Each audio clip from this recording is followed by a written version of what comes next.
आपला सगळ्यांनी मोबाईल चालवायचा, रोज सोशल मीडियावरती राहायचं.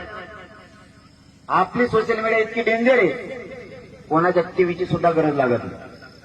कारण टीव्ही वाल्याला सरकार सांगते दाखवू नको, असं ऐकायला मिळालं. मग आता खरं आहे का खोटं काय मी.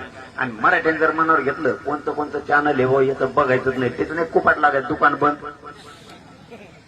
आपण तसं करणार नाही, पण बघू कोण कोण आहेत ती. समजा वाटलं आपल्याला हे 2-4 जण असंच करतात, 2 जण, आणि मराठ्याने जर तिथं टाळं लावलं त्याला, तर चॅनल चलन पुढं समुद्रात चलन का मासे बघायला. कारण हे सुद्धा आपल्याच याच्यावरती आहे, पण ती खोटी बातमी असू शकते, काय माहित नाही आपल्याला. म्हणून मोबाईल चालू ठेवा. आणि माता माऊलींना सुद्धा फोन करताना आपण आपल्या सगळ्या पाहुण्याला फोन करा. मुंबईला जा, आपल्या लेकरा बाळाचं कल्याण होणार आहे. आणि माणसाने सुद्धा मोबाईलवर सगळ्यांना सांगा.